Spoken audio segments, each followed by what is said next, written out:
Hey guys, welcome back to my channel. I kind of moved spots here. Still most of the same backdrop. You guys don't see my pink toolbox this time, but I have my little IKEA Alex 9 drawers in the background. Honestly, my background was a mess, so we're trying this for now because I have so much stuff to film, you guys, and we'll have to clean later. But today I am going to be reviewing for you the new Natasha Denona Zendo palette. This is one of their medium-sized palettes. You guys know they have the little minis, the medium, and the large palettes, and it is kind of an extension of their mini Zendo that they came out with for the holidays, I believe. I actually did not pick that one up, surprisingly, because I didn't love the color story. It was missing a dark matte for me. It had like a medium tone, and that's one of the reasons why I didn't buy it. But when I saw the medium palette, I actually loved the color story. I thought there was just so much more to do, a few more mattes added in, and some really fun colors in here. So I definitely had to pick this one up. You guys probably know this, but Natasha Denona is one of my favorite brands. I love their eyeshadows, and I buy almost all of their palettes. I did not buy the mini, as I said, and I also did not buy their last palette they did, the Circo Loco. We may end up getting it if it does go on sale, we'll see, but I love the $65 palettes. I just think they are such a good deal for her amazing quality eyeshadows. They are one of my favorite formulas. I feel like they look good on everyone. She actually uses a hydrating formula in her shadows, so they actually look good even if you do have older eyelids and maybe they have a little bit more wrinkles. I feel like I don't have the perfect eyelids. I definitely have lines in mine, and I always think her shades are so easy to use and so flattering. I did 2 looks with this today, and both looks were so fast and easy to do. I had to do one in like less than 20 minutes because I literally had a photo shoot and I was on my lunch break and I filmed it, and it came out really good. They're just really fast and easy to use. So like I mentioned, I did want to go over the palette. I'm going to be doing 2 looks and I'll give you guys my thoughts, but let's go ahead and open it. So the coloring of this one is kind of like a reddish toned bronze, kind of similar to her bronze palette, but a deeper, added more red in there. It looks beautiful. And then here is the inside. This is the color scheme that it is. So it's kind of like you have your neutrals. There is some peachy orangey tones in here. There's some blues and some like reds mixed in. So I really liked the color scheme. I thought it was really fun. I wear a lot of these tones. This is still neutral but also colorful for me, so I really enjoyed the color scheme of this one. So I do want to go ahead and show you guys the swatches, of course. Here, very beautiful pigmented shadows. I did notice there is quite a few of her like creamy to powder eyeshadows. It doesn't say it in the description, but when I was working with them on the eye, I kind of noticed that most of the mattes in here are that cream to powder formula, which I don't always love. There is a few just regular mattes in here as well, but I find those creamy mattes work better when using the finger, which I will go more in depth on that at the end of the video when I'm going over my thoughts. But overall, everything seemed to swatch really nicely. This palette does retail for $65, and you do get 15 shadows in here. I was reading a little bit on the website, and she actually said that they can be combined horizontally as complete 5-pan palettes. So you would have one palette, your second palette, and your third palette. And then also it said you could use them in vertical rows of 3, diagonals of 3, or quads of 4. So really she made it so you could go this way, and then she has the little quads in there too, which I totally see, like the blue quad here. We have the reddish quad, which is kind of how I did my looks today and how I plan to use this, because sometimes it can be hard to pair like the peaches and blues together and wonder like what kind of a look you're gonna do. So I think working in sections makes it a lot easier, and kind of combining the colors together that way. Like if I'm gonna do a blue, I kind of want to do a whole blue look, or I'm gonna go for more of the red look, the peachy look, and so on, more neutral over here. But I think she did make it pretty easy to use that way. But if you do look at the color scheme overall, you might be like, okay, what do I do now? So I think it's kind of easier to think of it that way and thinking of working in those like color stories. So I do want to go ahead and show you guys the 2 looks I did. I did one like more neutral look, and then I did this fun blue one for today.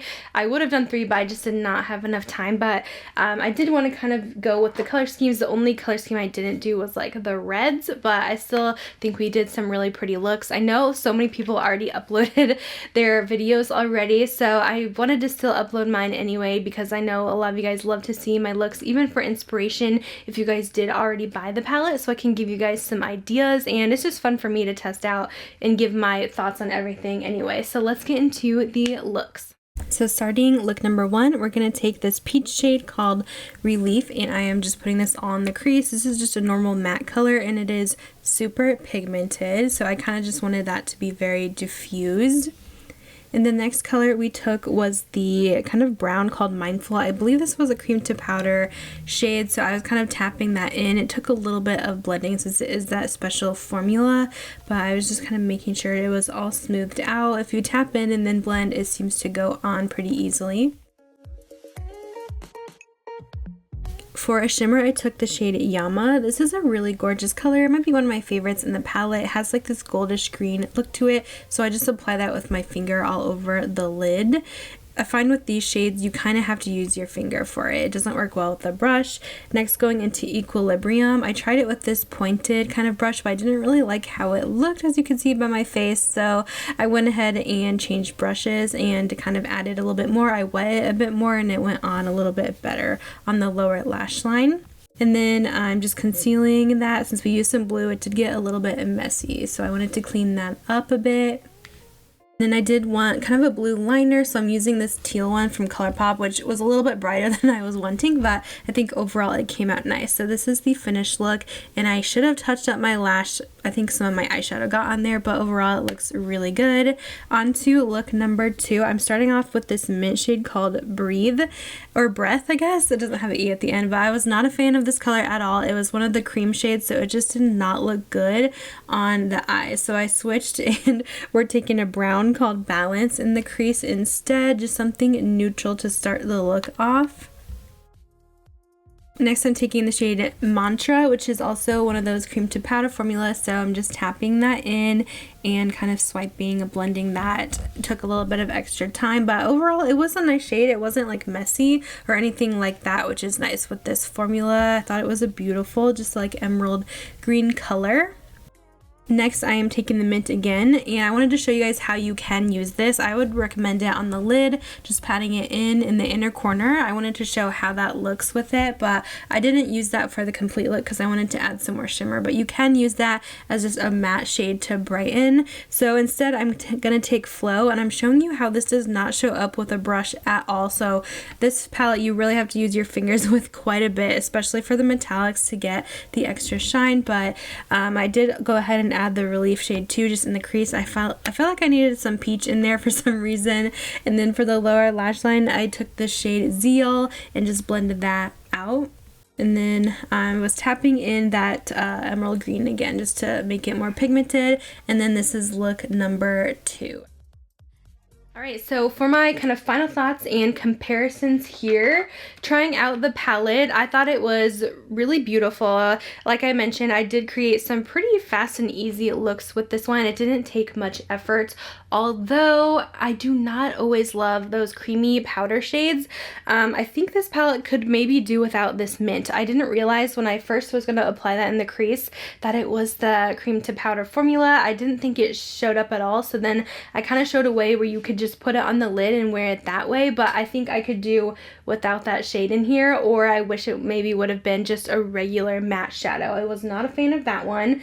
The green one too is that same formula, this emerald green that I do have on my outer corner, so that one was a little bit difficult to blend, but I find with these shadows you can kind of blend it with your brush, and then when you really want to build up the pigmentation, I just take it with my finger and pat it on, and you get that full pigment. And overall, the green was easy to use. It wasn't super messy, but there's just like some tricks and tips to kind of use those shadows. It's not always my favorite, but she seems to always throw in a couple in her palettes, which is fine. I did just want to do a couple comparisons here. So I would say if you guys are big Natasha Denona fans, you may have the bronze palette, or if it is something that you are wanting. I do get some similar shades in these two palettes. I did go ahead and swatch them too so you could see what shades were similar, but I do feel like the Zendo has some of those neutral bronzes that are in the bronze palette already that are very dupeable. So if you were thinking like that you wanted to get the bronze palette, I would honestly skip it and get the Zendo instead, because I feel like there's a lot more that you could do with this and add some fun color in, unless you just want that like basic color scheme. But sometimes my looks can look very similar in the original bronze, and it doesn't have enough like depth for me. The darkest shade in here is one of the cream to powders, so it's not always my favorite to use, as mentioned. So I do prefer the Zendo over the bronze just because of the color story. A lot more I can do with it. So if you were thinking of one or the other, I would get the Zendo. But if you do already own the bronze, I think the Zendo does have a lot more things you can do with it. And then when I was thinking of like a palette in general that it kind of reminded me of when I was doing my looks, let's see if you guys can guess. I got very similar vibes to one of my favorite palettes, the Naked Wild West from Urban Decay, because it does have those blue tones. Sorry, mine is like broken. I did buy a new one, but mine's falling all over the place. Don't recommend taking this one in your carry-on because it will probably break. As you can see, it has kind of those similar vibes where we have some bronze tones and some blue tones mixed in, but the Zendo palette does not have the silvers that the Urban Decay has. Now, I wouldn't say the Urban Decay is a much cheaper option because I think it's probably like 50 bucks, so it's really not that big of a difference if you were looking at one or the other. I would go ahead and go with the Natasha just because I do feel like her formula is better in my opinion, but if you don't like the cream to powder shades, you may prefer Urban Decay, and if you want a couple more silvers, you may like that too. But I just feel like the Natasha formula is easier to work with. It's more pigmented in my opinion, but I did get very similar vibes in this, so if you already have this, you may not want to get this one as well because you probably could do similar looks, although this one does have some extra like reddish peachy tones in it that this one doesn't have. But that's kind of my comparisons of what I thought was most similar in my collection, but overall I do think this one stands on its own. I think it's pretty unique, but I did want to make those comparisons for you. Trying out quite a few of the shades, I'm very pleased with the palette. I would give it a thumbs up, would definitely recommend. Definitely going to be one of my top 5 palettes this year, I am sure. I just love Natasha's formula so much. Hopefully this video was helpful for you in my review on the Natasha Denona Zendo palette. If you are curious and picking this one up, it is available on Sephora right now. I will link it down below. I believe it is still coming to Beautylish. I'm not sure if it is on there if you do prefer shopping there, and it is also on Natasha's website as well, but sometimes her shipping can be a little bit much. I did want to let you know I am going to be uploading tomorrow morning my ColourPop Malibu Barbie collection review. So excited about that. Getting back into the makeup videos. I feel like I haven't done like a makeup review in a while because I haven't really bought much because I spent like way too much at the Sephora sale, but I promise I am bringing more. And of course, if you guys see anything interesting that you want me to review, feel free to message me, tag me and stuff, and I might pick something up because I love making these kind of reviews and giving my comparisons on especially eyeshadow palettes is always super fun for me. So I'm gonna go ahead and let you guys go. Thanks for watching. I'll see you guys in my next video. Bye guys.